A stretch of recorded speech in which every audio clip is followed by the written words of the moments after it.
Assalamu alaikum. Aujourd'hui, dans le cadre de la matière linguistique et phonétique, nous allons faire pour la troisième semaine le cours de l'introduction à l'approche énonciative. Bon, l'approche énonciative, c'est une approche dont le fondateur premier ou l'un des pionniers les plus reconnus, c'est Émile Benveniste. Émile Benveniste a opéré un changement radical dans cette approche. C'est l'un des pionniers de l'approche des temps contemporains. Cette approche ne se contente pas d'étudier la langue comme un système abstrait, c'est-à-dire ce n'est pas la linguistique classique de Saussure, mais s'intéresse à un usage effectif dans la situation de communication concrète. L'énonciation pour cette approche est un acte individuel dans lequel la langue est mise en fonctionnement, c'est-à-dire c'est une approche qui étudie le fonctionnement de l'énoncé, situation de l'énonciation. Pour la définition, il faudrait d'abord faire la relation entre énoncé et énonciation. C'est l'énoncé versus l'énonciation. L'énoncé, c'est la phrase, c'est le texte, c'est l'interjection, c'est la parole, c'est la structure, c'est la locution. Tout ça, c'est l'énoncé. L'énoncé est un objet. L'énoncé est un objet qu'on ne peut analyser à lui seul dans le cadre de l'énonciation. C'est-à-dire que l'énoncé, comme le définit Benveniste, est une structure. Alors que celui-ci, c'est-à-dire Benveniste, souligne que l'énonciation est cette mise en fonctionnement de la langue par un acte individuel d'utilisation.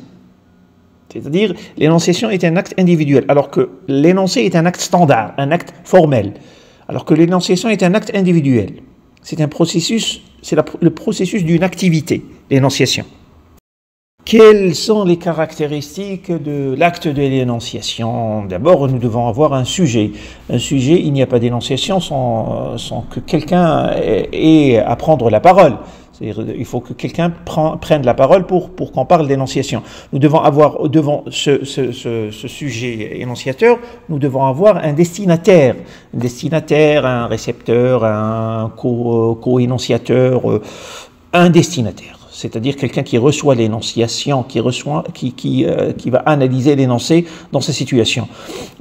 Même dans un monologue, c'est-à-dire même quand l'énoncé, le sujet parlant est en train de parler à lui-même, il est considéré comme une forme d'auto-adresse, c'est-à-dire il s'auto-destine l'énoncé.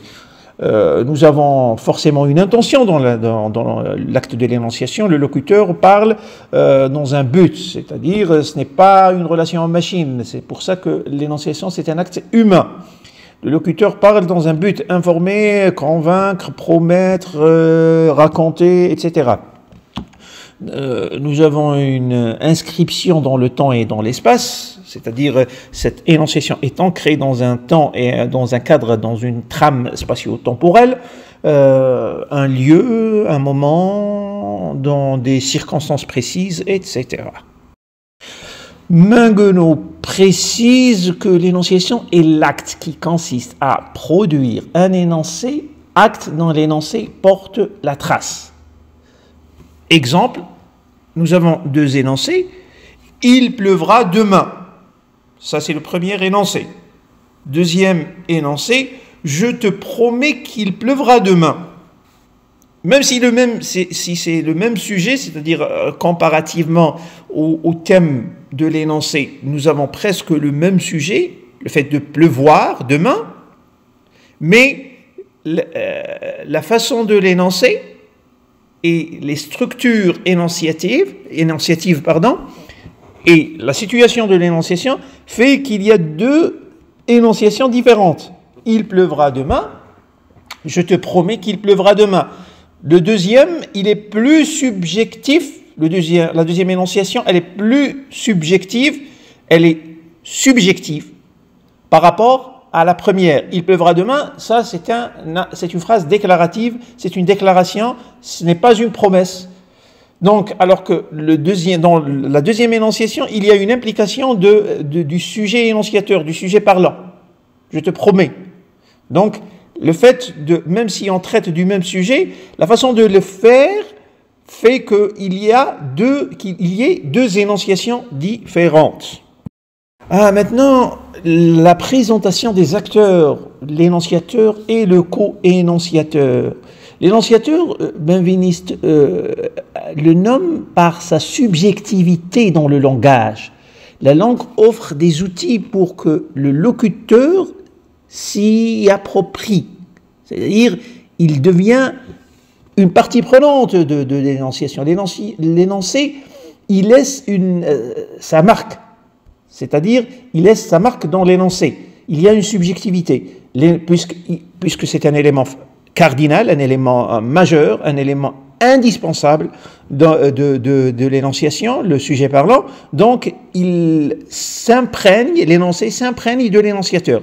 Les principales marques de subjectivité de l'énonciateur sont les déictiques personnelles, c'est-à-dire le je, le tu, le nous, lorsqu'il est une personne réelle ou une personne amplifiée.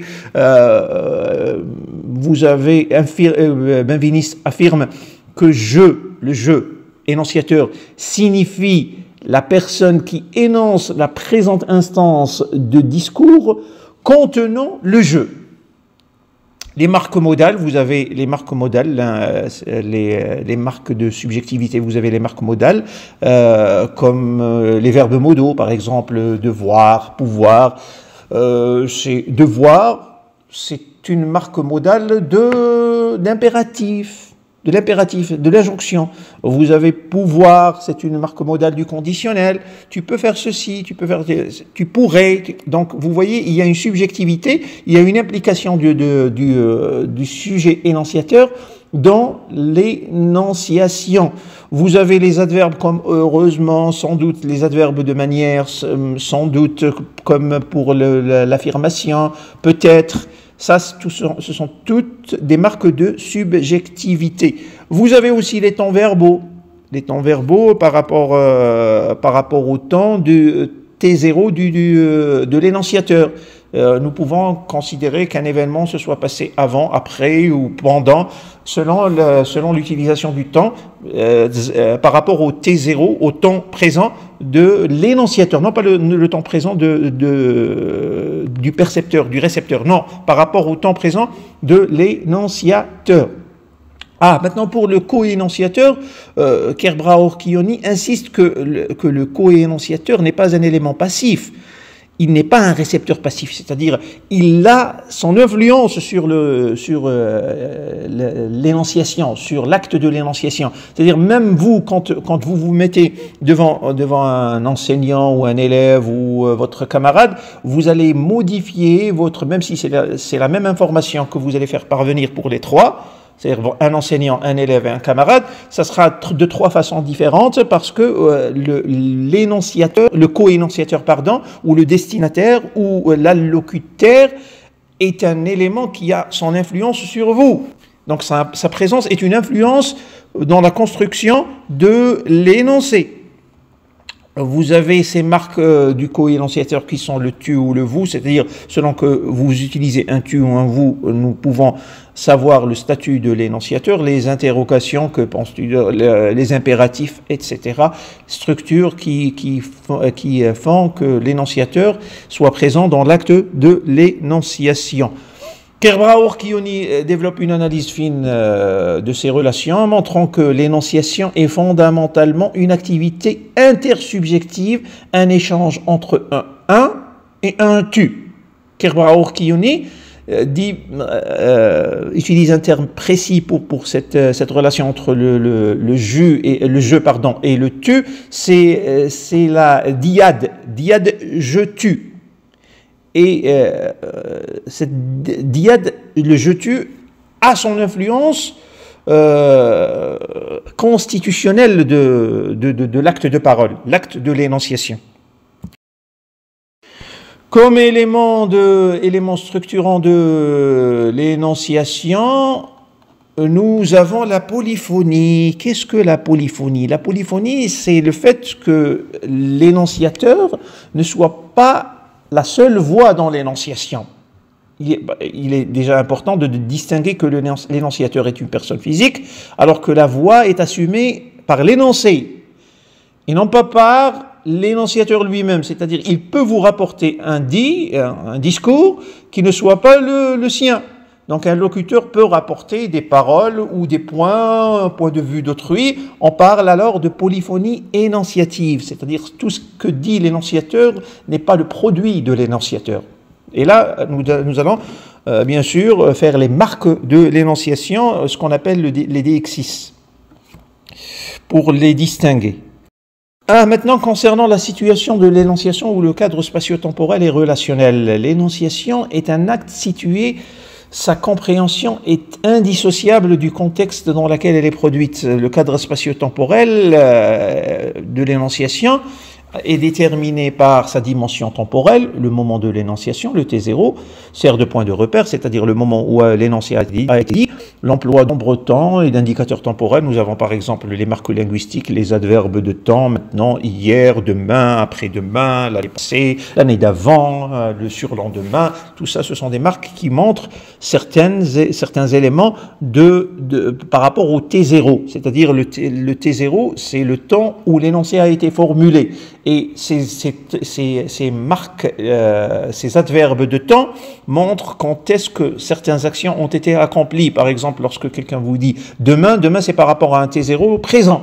Lorsqu'il vous dit le lendemain c'est par rapport non pas à un T0 présent, mais un T0 dans le passé. Lorsqu'il vous dit par exemple l'année passée c'est par rapport à un T0 au temps présent. Lorsqu'il va dire par exemple l'année d'avant c'est par rapport à un T0 dans le passé. Donc il faudrait bien maîtriser ces éléments, ces adverbes temporels. Vous avez également les temps verbaux, le présent de l'indicatif, le présent du conditionnel, présent de l'indicatif, le passé simple, passé antérieur, passé composé, plus que parfait. Nous avons déjà vu ces éléments-là et leur valeur dans la matière lecture et étude de texte. Lorsque quelqu'un vous dit « je suis fatigué », c'est-à-dire par rapport à un présent de l'énonciation, c'est-à-dire il est fatigué maintenant. Au lieu de vous dire « je suis fatigué maintenant », il n'a pas besoin de ajouter maintenant. Le fait de dire « je suis fatigué », c'est qu'il est fatigué dans le moment T0 présent. Il est arrivé dans le passé. D'accord? La dimension spatiale, par rapport à la dimension spatiale, vous avez aussi des marques linguistiques par rapport aux adverbes de lieu, ici, là, là-bas, là-haut, en bas, à côté, à gauche, à droite. Ça, ce sont des adverbes de lieu. Vous avez également les démonstratifs, ce livre, cette maison, etc. Ce sont des éléments qui pointent l'objet ou les éléments de l'environnement immédiat de l'énonciation. Ces éléments dépendent entièrement de la situation d'énonciation, c'est-à-dire par rapport au L0. L0, c'est le lieu où se tient l'énonciation, et sont appelés des déictiques ou embrayeurs. Leur référence est instable et change à chaque nouvelle énonciation, c'est-à-dire à chaque fois que le lieu et le temps de l'énonciation changent, ces éléments-là changent, parce que ça donne les dimensions de l'environnement de l'énonciation, ce qui est proche, ce qui est loin, ce qui s'est passé dans le passé, ce qui se passera dans le futur, ce qui se passe maintenant. Donc ça change dès que le moment où le lieu de l'énonciation change. Maintenant pour le cadre relationnel. Le cadre relationnel, c'est au-delà du cadre physique, c'est-à-dire on parlait dans l'espace-temps, c'était le cadre physique. Maintenant, nous sommes dans le cadre relationnel. Le cadre relationnel, c'est ce qui fait la relation entre l'énonciateur et ce qui est autour de lui dans l'environnement immédiat de l'énonciation. Par exemple, les relations impersonnelles, vous avez les relations avec la nature de l'énonciateur ou du co-énonciateur. Nous avons l'influence profondément, ça influence profondément le discours. elle détermine l'usage du tutoiement, vouvoiement, le choix du registre de langage soutenu ou familier, le degré de politesse.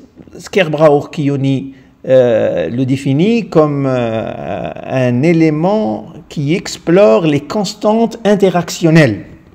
Le cadre, vous avez également le cadre institutionnel. Par exemple, lorsque quelqu'un s'adresse à quelqu'un, lui dit docteur, c'est forcément dans le cadre médical ou quelque chose comme ça. Votre honneur, c'est le cadre juridique ou judiciaire. Ce sont les déictiques qui montrent quelle est la relation entre énonciateur et énonciateur, ou énonciateur et environnement de l'énonciation. Mengueno parle de scène d'énonciation. Pour conclure, nous pouvons dire que l'approche énonciative nous permet de déplacer notre regard dans la langue comme système vers la langue en action, c'est-à-dire en communication.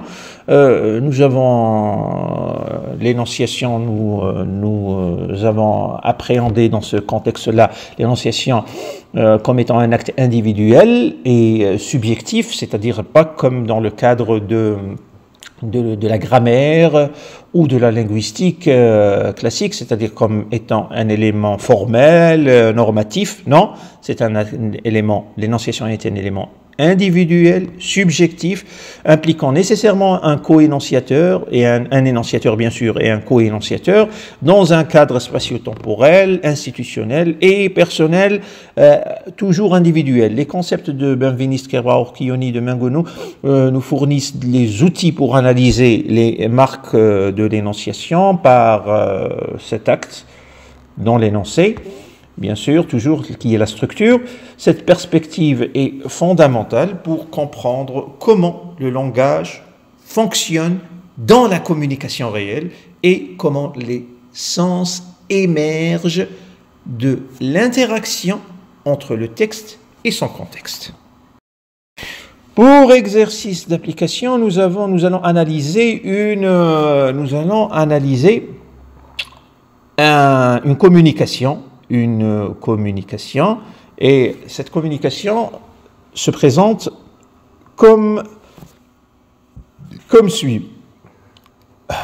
L'énonciateur va dire « La Cour condamne l'accusé à une peine de 5 années d'emprisonnement. » Ici, sans connaître, sans voir les éléments de la communication, l'énonciateur, le co-énonciateur, l'environnement de la communication, nous pouvons facilement dire que déjà, l'énonciateur se prononce au nom de la cour. Il n'utilise pas le je. La cour condamne. Et la cour, ça, c'est un statut comment? Institutionnel. C'est-à-dire, il représente une institution. La cour, c'est la cour judiciaire. C'est un environnement judiciaire, un environnement